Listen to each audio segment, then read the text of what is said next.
Core commander Lahore का घर जो कि जिना हाउस है बेसिकली वहाँ पे था, और वहाँ पे मैं आपको लोगों के सेंटीमेंट दिखा रहा था, और ये मैं इसलिए गया था बताने के लिए। और आप खैर इस प्रोग्राम के तवज्जो से नहीं, वैसे पूरे पाकिस्तान का मीडिया जिस तरह कवर कर रहा है, जिस तरह अफवाज पाकिस्तान और अफवाज पाकिस्तान से बढ़ के अफवाज पाकिस्तान के जो शहदा और गाजी हैं उनकी जिस तरह तजलील हुई 9 मई को पाकिस्तान तहरीक इंसाफ के लोगों ने की इमरान खान साहब की गिरफ्तारी के ऊपर, वो मैं दिखाने के लिए कि पाकिस्तान की अक्सरियत जो है वो हमारी डिफेंस लाइन के साथ, हमारे गाजियों के साथ, हमारे शोधा के साथ खड़ी हुई है।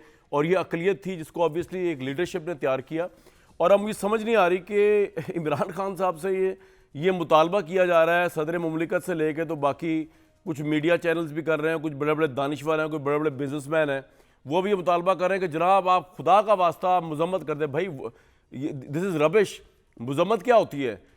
मजम्मत को आप छोड़ें, मजम्मत कोई करे या ना करे, मजम्मत करने की स्टेज से मामला गुजर चुका है कि जी मुज़ाकरात कर लें, मजम्मत कर लें। यहाँ पे पाकिस्तान के ऊपर एक वॉर की गई है, it's a terrorism, it's a all heavy war on Pakistan, Pakistan की डिफेंस लाइन के ऊपर। इसमें मुकदमा होना चाहिए। और अगर शक ये है कि पाकिस्तान के सिविल कोर्ट्स जो हैं वो इमरान खान साहब को रिलीफ देंगे या उनकी पार्टी को रिलीफ देंगे, तो फिर मिलिट्री कोर्ट में होगा ये मामला, वो जहाँ भी होगा वो बात की बात है।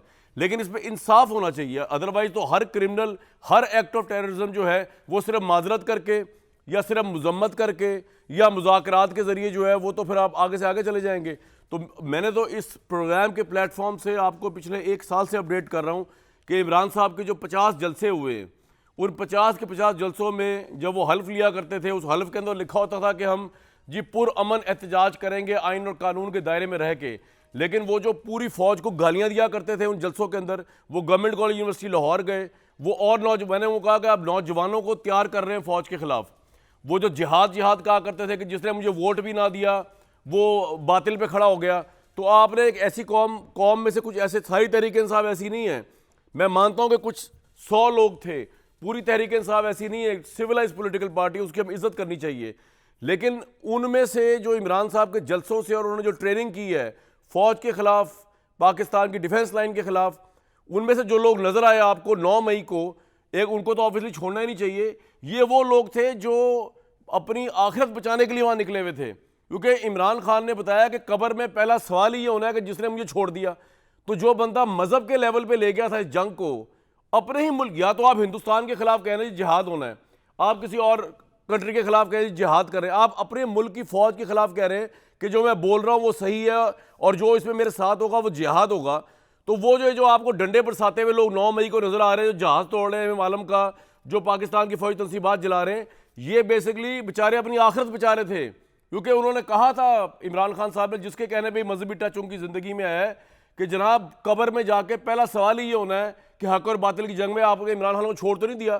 तो अब इमरान खान अगर गिरफ्तार हो जाए तो फिर तो ये लोग बेचारे अपनी आखिरत बचाने के लिए बाहर निकले हुए थे, जो इनका माइंडसेट हुआ है। तो असल बात तो लीडरशिप से लेकर तमाम लोगों को इंसाफ का सामना करना चाहिए। मेरे साथ मदन अब्बास साहब, मुझे एक बात बताइए कि इस सारे मामले को लेकर अब आपके ख्याल में सिचुएशन क्या आपको नजर आ रही है? क्योंकि फौज का सेंटीमेंट जो है ना वो तो बड़ा हाई है, वहाँ पे मजम्मत और ये मुज़ाकरात और ये माफ़ी तलाफ़ी, खैर वो इमरान खान तो मानने को भी तैयार नहीं है। वो तो अभी भी, आज उनका ट्वीट था कि पुरअमन मुजाहिरीन पर पुलिस की फायरिंग के नतीजे में कम से कम 25 शहरी शहीद। वो ये लिखने को, ये उनको इन्फॉर्मेशन है, लेकिन उनको ये नहीं पता कि वहाँ पर 9 मई को एक्चुअली जो दहशतगर्दी हुई है पाकिस्तान के खिलाफ वो क्या हुई। लेकिन सर आपके नज़दीक इस वक्त फ़ौज का जो सेंटीमेंट है वो किस तरह, क्या इमरान खान किस तरह मजम्मत कर देने से, उनके साथ मुज़ाकरात कर देने से तय हो जाएगा, या इसका बड़ा ही 2+2=4 जस्टिस होना चाहिए, वो ख्वाह किसी कोर्ट से भी हो? एक सेकंड के लिए जी क्विकली सर। मुझे ये बताएं कामरान, 25 बंदे जो थे जो मरने वाले थे वो पीटीआई के थे, जलाने वाले जो हैं वो पीटीआई के नहीं। पॉइंट आपका आ गया जी मदर साहब प्लीज, मेरा क्वेश्चन जो था। कामरान देखिए, बहुत सीधी सी चीज़ है, जो वाक़यात हुए हैं वो ज़ाहिर है उसकी कोई भी सपोर्ट तो बहुत दूर की बात है, लेकिन अपने आप को किसी भी तरीके से जस्टिफाई नहीं कर सकता। अब सवाल ये है कि आप इसको ट्रीट कैसे करते हैं। आप स्पेशल कोर्ट्स बनाएं, आप मिलिट्री कोर्ट्स बनाएं, आप और कोई कोर्ट बनाएं। असल चीज़ ये है कि आपको ये बताना पड़ेगा, और ये बहुत ट्रांसपेरेंट तरीके से, इसलिए कि ज़ाहिर है आपको पता है सोशल मीडिया का ज़माना है, हर तरह की चीज़ें मार्केट में होती हैं।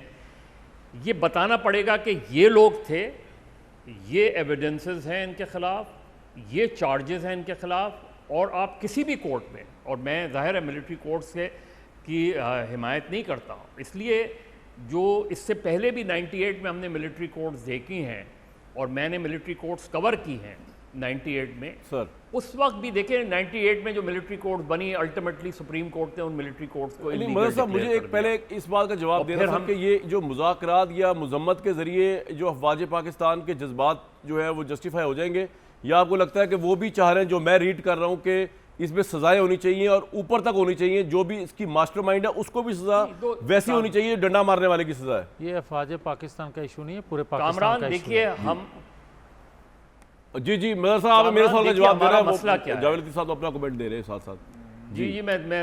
जी मैं दूंगा, जवाब दूंगा। हमारा इशू क्या है? हमारा इशू ये कि हम कन्फ्यूजन क्रिएट कर रहे हैं। कन्फ्यूजन क्या क्रिएट कर रहे हैं? एक क्रिमिनल अटैक है टेंटामाउंट टू टेररिस्ट अटैक। आप इसको आपने इस्टेब्लिश करना है उन लोगों को जो इसमें इन्वॉल्व रहे हैं और ये याद रखें कि कॉन्स्पिरेसी को इस्टेब्लिश करना बहुत आसान नहीं होता। ठीक, कॉन्स्पिरेसी को आपने ये बताना पड़ता है कि ये कॉन्स्पिरेसी कहाँ हुई, उस मीटिंग में कौन कौन लोग थे, बिल्कुल सही। उन्होंने ये क्या क्या डायरेक्शन दी, और उसके बाद अगर ये साबित हो जाए तो उन सबको सजाएं दें, चाहे वो इमरान खान हो या उनके नीचे का कारकुन हो या कोई और लोग हों। बिल्कुल सही, आई एग्री। लेकिन आपने इसको ट्रांसपेरेंट बनाना है, आपने इसको इतना ट्रांसपेरेंट बनाना है कि कोई क्वेश्चन ना कर सके। बिल्कुल ठीक, लेकिन मदर कि साहब, किसी ये जो को गलत मौजूदा सजा सिविल होगी। कोर्ट्स हैं, जिस तरह की ट्रीटमेंट उन्होंने इमरान खान को दी है, तो आपको लगता है कि रियासत या हुकूमत जो है ये वहां पर जाएगी इमरान खान का केस लेके, जो मौजूदा हालात नजर आ रहे हैं, जिस तरह का कोर्ट उनको ट्रीटमेंट दे रही है वीवीआईपी? कामरान, अगर आपने मिलिट्री कोर्ट से भी सजा दी ना, तो वो अल्टीमेटली अपील की गुंजाइश होती है सुप्रीम कोर्ट। जी, एंड में होती है। वो अल्टीमेटली सुप्रीम कोर्ट में जाना ही है, बिल्कुल ठीक। एंड में होती है ना। तो बिल्कुल अगर ठीक।